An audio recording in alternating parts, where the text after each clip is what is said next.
Assalomu alaykum. Sog' salomatsizlar birodarlar.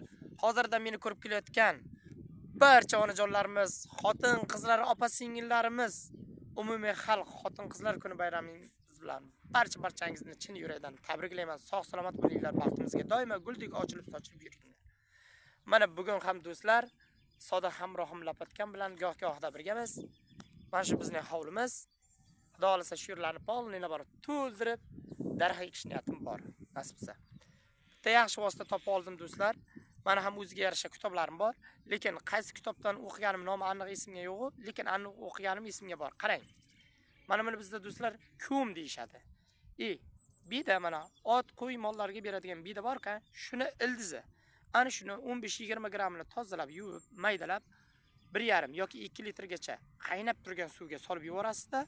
15 daqiqa yana qaynatib, ana shuni 3 ga bo'lib, och qorinda iste'mol qilsangiz, qarabsizki, safro va pishob haydash xususiyati bor va undan tashqari buyrak qovog'idagi cho'kmalarni yo'qotib, eng zo'r tomoni buyragi qurib kelayotgan insonlar buyrak qurishiga shifo baxsh vosita ekan bu.